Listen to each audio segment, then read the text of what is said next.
रस सुख में जो ही आप आगे बढ़ना चाहेंगे तो प्रियाजू की सखियां आपको बढ़ाएंगी, पर माया की सखी आपको रोकेगी। सखी माया की कौन है? बोले बड़ी सखी का नाम है कुमति, उससे जो छोटी है उसका नाम है तृष्णा, और तीसरी जो है उसका नाम है विषया। तीन ये सखियां हैं। कुमति का तात्पर्य है शास्त्र विरुद्ध, संत सदगुरुदेव के सिद्धांत के विरुद्ध मनमानी आचरण कराना, ये कुमति का लक्षण है। भगवद विस्मरण, अधर्माचरण, शास्त्र विरुद्ध निषेधात्मक आचरण, संत वैष्णव गुरुदेव के विरुद्ध आचरण, ये सब कुमति महारानी के संग से होता है।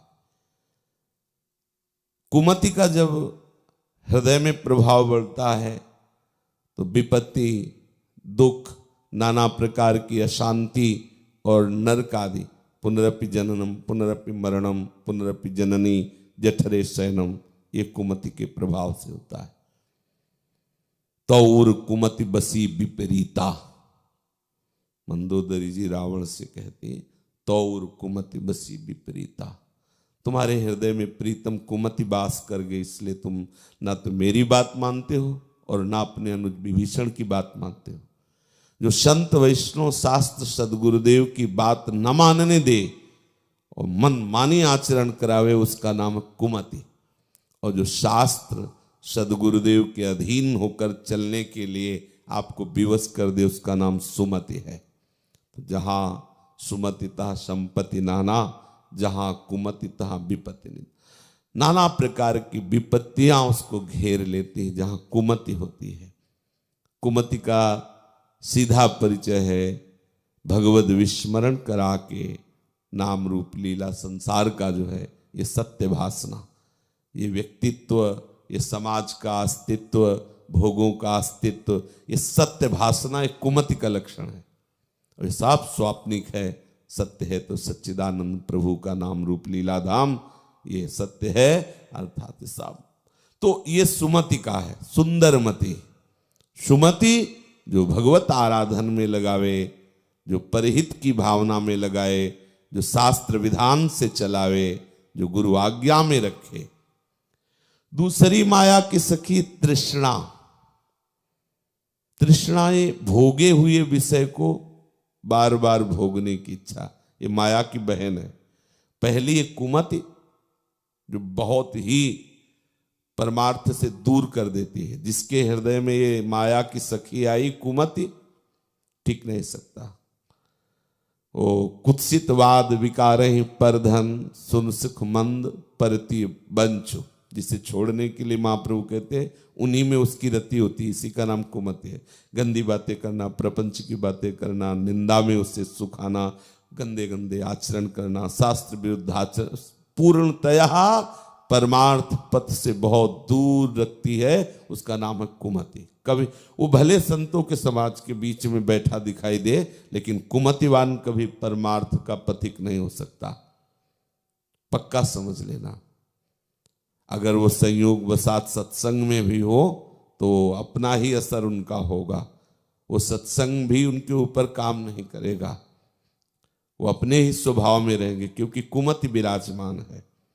था तो सत्संग विभीषण जी जैसे महाभागवत का, नहीं वहां पढ़ रहा था। किसकी पढ़ रहा था? किसी के नहीं। विभीषण जी खुद बता रहे जैसे 32 दांतों के बीच में जीभ, ऐसी हमारी दशा थी, हमारी कोई सुन ही नहीं रहा था प्रभु। और प्रभु कह रहे तुम्हारे जैसे संतों के लिए हम अवतार धारण करते हैं। तो उनकी सुमति में कोई संशय तो है नहीं विभीषण जी की, लेकिन जितने संगी उनकी कुमति में भी कोई संशय नहीं, तो कोई परिवर्तन तो नहीं हुआ ना। तो ऐसे ही जहां कुमति बसी होती है, फिर वो अपना ही प्रभाव, अपना ही रंग लाती है। और ये तृष्णा बड़ा सूक्ष्म विषय है। आप बैठे हैं या लेटे हैं या चल रहे हैं या कार्यरत हैं, ये माया की सखी आपको आकर्षित करती रहती है। ध्यान देना। शब्द स्पर्श रूप रसगंध, इन्हीं में पूरी सृष्टि है। ये पंचतन मात्रा कहे जाते हैं। 5 ज्ञान इंद्रियों के विषय हैं ये, शब्द स्पर्श रूप रस गंध, इसी में सब सृष्टि के भोग हैं। अब आप देखो, ये तृष्णा आपका चिंतन कराती है इन भोगे हुए विषयों का।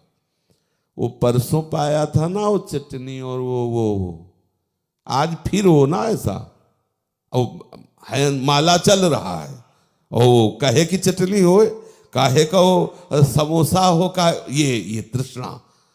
कभी कोई भी विषय का संयोग हुआ है, वो सामने बार बार जब वो विषय आकर्षण कराती तृष्णा, तो संकल्प बनने लगता है, फिर पाया जाए, फिर भोगा जाए, फिर देखा जाए, फिर सुना जाए, फिर सूंघा जाए, यही है। अंदर से आप देख लीजिए। तो वैष्णव जन क्या करते हैं, शरणागत क्या करते हैं, इस तृष्णा को उखाड़ फेंकते हैं। जैसे तृष्णा बहुत विवश करे, ये पाया जाए, ठीक है, ला के भोग लगाया श्री जी का, आधा घंटा भोग रखने का विधान है कम से कम। वो गर्मा गर्म वाला तो सारा, क्योंकि जो तृष्णा है ना वो नहीं होने, 30 मिनट भोग।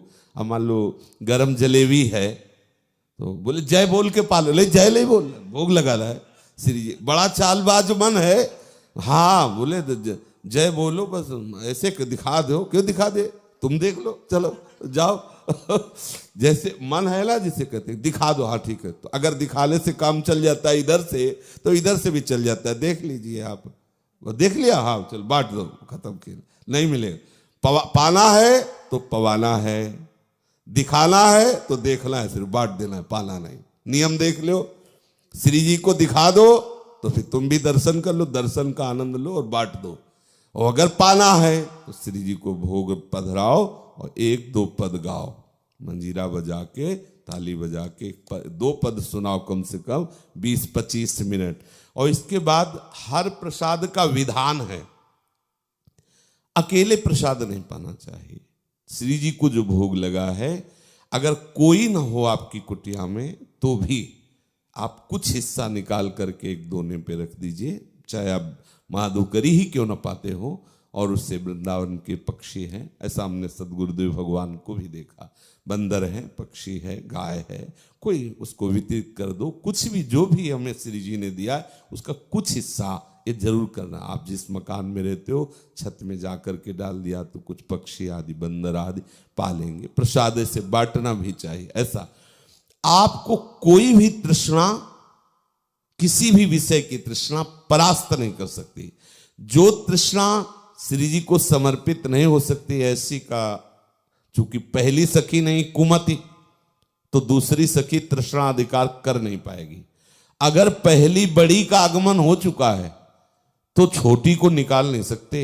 बड़ी कुमति सखी, अगर कुमति सखी आ गई है तो तृष्णा को निकालना फिर तो बड़ा मुश्किल है, क्योंकि वासना, कामना, इनको तो धीरे से संभालने को, लेकिन तृष्णा क्या सीधे दृश्य रखती है, सीधे स्वाद रखती है। जो भोगा है हमने, सीधे वो संयोग सुख ला के रखती है, मन विकल हो जाता है पुनः भोगने के लिए। तृष्णा बहुत बड़ी, मतलब एक नाग आने वाली डाइन समझो, ये वो डाइन है जो कभी नहीं गाती, ये बढ़ती ही चली जाती है तृष्णा। जितना भोगो उतना विशाल रूप धारण, और इसी में तो हमारी दुर्गति हुई।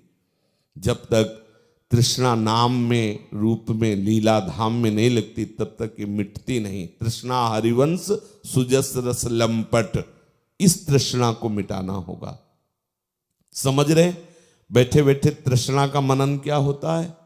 कोई विषय, शब्द स्पर्श रूप रस गंध, देख बहुत ये वही समझ पाएगा जो अंतर्मुख साधक है। बहिर्मुख तो घूमता ही रहता है, उसे पता ही नहीं चलता। मन किसे कहते हैं, बुद्धि किसे कहते हैं, क्या चित्त है, क्या अहम है, वो समझ, काम किसे कहते हैं, क्रोध किसे कहते हैं, वो तो तन्मय हुआ केवल भूत। जैसे भूत चढ़ जाए ना तो उसको अधीन किए रहता, उसे पता ही नहीं चलता। भूत चढ़ने वाले को थोड़ी पता चलता है मेरे को भूत चढ़ा है, वो तो जो बुलवाता है, जो करवाता है, वो अहम में होकर के करता रहता है। ऐसे ही जो साधक कुमति के, तृष्णा के अधीन होता है, उसको मानो भूत चढ़ा है, वो बावरा होकर ऐसे विषय चिंतन, विषय सेवन में लगा रहता है। लेकिन जो भगवत शरणागत है, वो देखता है कि इस समय चिंतन भोगे हुए विषय का क्यों हो रहा है। तृष्णा करा रही, ठीक है, तेरी चलने वाली नहीं। अब तत्काल और भजन में गाढ़ भाव लाता है और उसको काटता है। अगर इन विषयों में सुख होता तो इतने चराचर जीव भोग रहे सब कृतकृत्य हो जाते। देखो प्रभु ने कहा है, प्रभु के प्रेमी भक्तों ने कहा है, आचार्य ने कहा है, इसलिए अय मन अय तृष्णा तेरी बात हम नहीं मानने वाले। जो शास्त्र विरुद्ध भोगों का आकर्षण है उसको तो विवेक के द्वारा तत्काल काट देना चाहिए, ज्यादा देर सलाह नहीं करनी चाहिए, उसको तो नष्ट ही करना चाहिए। जैसे जो खतरनाक दुश्मन हो तो उससे ज्यादा बातचीत नहीं करना चाहिए, तत्काल उससे दूरी बनाना चाहिए, उसको नष्ट करना चाहिए, नहीं वो तुम्हारा नाश कर देगा। ऐसे ही ये तृष्णा है। फिर आगे कह रहे हैं ये विषया तीसरी है।